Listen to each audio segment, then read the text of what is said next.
Hey, we're back with the official visit podcast with sophomore running back Royce Freeman. We're in a stately appointed conference room at U of O. Royce has some lunch in front of him. Can we first start off with asking, what are you eating right now? What's on the menu? Well, today was served some baked chicken along with ravioli and tater tots. Tater tots? Tater tots. How is that an acceptable food in the cafeteria? I feel like that's what most people are told to stay away from. No.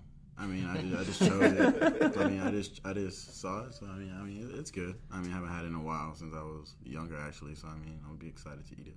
What, I know that there's always been talk about how Chip Kelly personalizes the smoothies for the Eagles, and how you guys kind of have a smoothie thing. What goes into your smoothie? Honestly, I don't know. I mean, it's already made before I get there, so it's in the morning. But I know I taste the strawberry, and I taste the blueberry. So strawberry and blueberry is definitely in there. And then I'm assuming pineapple, but otherwise that I don't know. And 100 grams of protein powder packed in there. No, I try to stay away from the proteins and stuff. I just try to maintain. You don't have lunch yet, just to be clear. No, we don't have the smoothies made for us. No. So on the way in, we were talking about. Tyson asked you, when's the last time you touched a baseball? That's actually something I want to ask you about too, because in August I wrote a story about how people back home in Imperial talk about how you're like in a legend status, and one of the tall tales they talk about is baseball, and how you were the best baseball player a lot of people have ever seen down there, and that's a good area for baseball players too. Mm-hmm. Brawley, right? Brawley, yeah, has a lot of baseball players. It's actually where Oregon kind of has their main recruiting base for baseball down in that area too. Did you ever give any thought about playing baseball? Yeah, I was playing baseball seriously for a while. I grew up playing t-ball, baseball through the ranks, and I was playing a lot considerably until I got to high school, and I didn't play baseball anymore.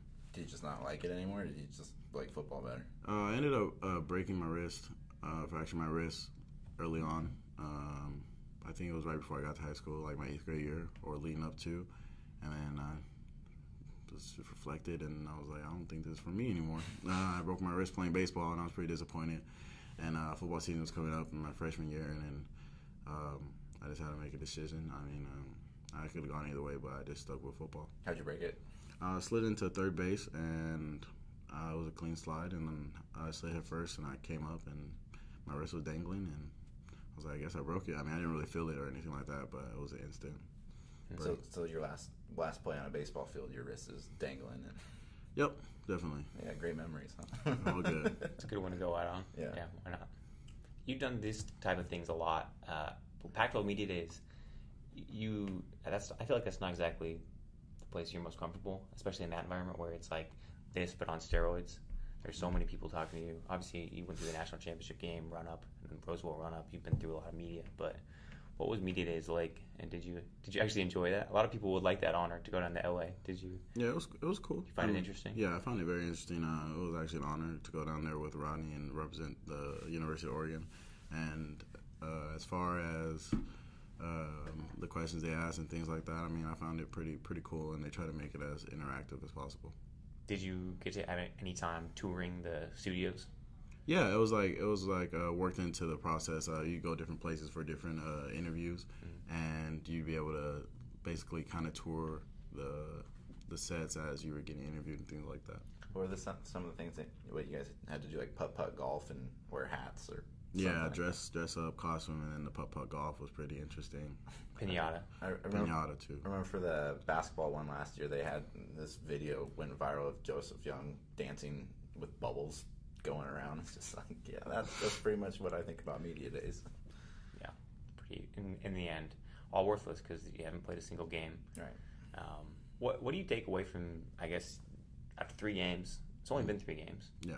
Are there things to be learned after a quarter, or is it still too early in your mind? When do you really start taking stock of like what a team is about? Is there a point where you feel like, okay, I think we have a pretty good hold on who we are as a team? It's only been 3 games, like you said, and our team has been working and trying to figure out our identity. I feel like we don't really know our identity yet. We're trying to get things to click on certain levels and certain bases and consistently throughout a game. I feel like we need to play complete games, and work on a lot of things, a lot of individuals such as myself. We feel like we have a lot of things to work on and just a lot of progress to be made if you want to go places that we're trying to go. Have you played? Do you think you've played a complete game, like a perfect game for you yet at Oregon, even this year or last year? Like, what's the best game you think you've played? I don't know. I mean, I haven't played a complete game. I don't think I've played. I played pretty close, I guess, in some cases, but not about that close matter.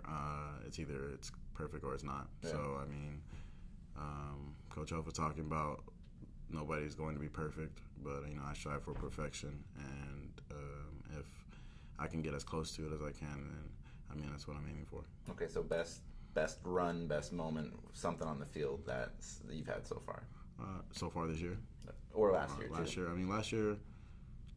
Even if it's just like laying a shoulder down. Last year it was pretty good. The Washington game we did pretty good as a team collectively, and the UCLA game definitely. So I felt like that's where I started to click, and it was kind of mid-season, so I'm trying to get it together before mid-season. I'm trying to be.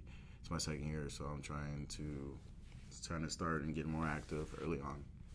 You had a fifth touchdown callback against Washington. I had a fifth touchdown callback. Yeah. Yep. Does the offensive line owe you anything after that? No, they got me 4 of them, so that was cool. The last one, it was just like, okay, and then I came out the game after that one, but it was pretty funny. We joked about it afterwards. It was hilarious, actually. What's people talk about Campbell as being this guy who carries with him like a reputation that precedes him, especially because he's been the longest tenured assistant in D1 football, and that kind of follows him around. There's like inherent trust that goes with him. Does he have to pitch you, or because he comes from Oregon and he's Gary Campbell, did he just kind of come in and say, look, you know what we're about, come visit and we'll show you? Yeah, definitely. I believed him off from the beginning because he told me he's not going to try to sell me on anything, and everything he says is going to be true, and he was going to follow up on his word. And I kept wondering why he was coming down to my little town, Imperial, and he came every time he said he was going to come and visited me, and not only visited me, but talked with me, or sometimes it was just a quick visit.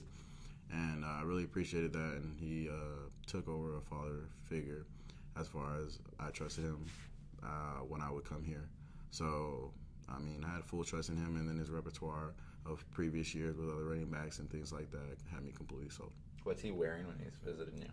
Always dressed up in suits. Is he? No matter how hot it was. It was very interesting. So I got a little glimpse of it from the beginning. Does a guy who's dressed up like that stand out in a town like that? Like if he's just in the stands watching? Oh, yeah. But, he mostly just came to the school, and then we chatted and things like that. But he was always dressed up, and he had places to go. So, seeing that was definitely something I admired and looked at, and I was digging it. He's always dressed to the T. Are you going to be a suit guy? No, I'm not going to be a suit guy. That's too much for me. You said that was the weird thing about seeing Marcus on last week was, usually he's wearing his either Hawaiian shirts or whatever, but he was like decked out in the full suit in Tampa. Yeah, it wasn't strange because you can't expect that. It's a more professional atmosphere. Everybody else in the locker room is wearing suits. He can certainly afford a suit too. Yes, he can do that. But he always wore the Island T-shirts, kind of with St. Louis or whatnot, and so it was strange to see him buttoned up. Do you keep in contact with that guy at all? With Marcus, I should say. Can you say that one more time? Do you keep in contact with Marcus now that he's gone to the pros? No, I'll try to leave him be. More of the older class, upperclassmen who are closer to him. I'll keep tabs and relay the information to me and things like that. But I'm always rooting for him. See him on Sundays and things like that. I'm wishing him the best. And whenever he comes down, we all gather around him. And I'm appreciative to have played that 1 year with him. So before we started this, you said you were an Eagles fan before even Chip got there. How did that start? It started when my dad likes Cowboys, so I was like, okay, I'm like the Eagles. Straight up, I'm not even gonna go for the team you like. So I'm going opposite. And then it started when they had a team full of Donovan McNabb, Brian Westbrook, and Brian Dawkins, and I enjoyed watching it. And my cousin, me and him both got into the team, so we were rooting for him during those stages. Did you like the TO years? T.O. years was cool. I liked those years. I liked when they went to the Super Bowl versus the Patriots, right? Okay, I was gonna say Panthers, but I messed up. Yeah, Patriots, and then just when Donovan McNabb was playing. I mean, I remember having a Donovan McNabb jersey, and just watching him play, I enjoyed it. Was that with the Eagles that T.O. held out and then was doing like the sit-ups in his parking lot with all the cameras on? Yes, that was great. I enjoyed watching it on TV. It was funny to me. We ever going to see you doing that on?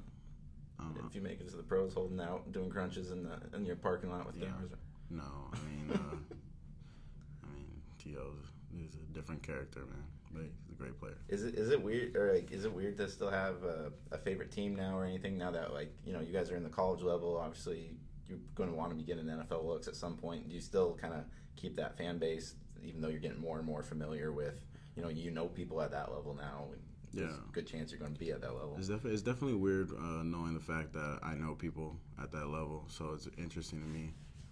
It's like watching them on TV. It's like when you're in high school watching your friends go to college and you watch the college team.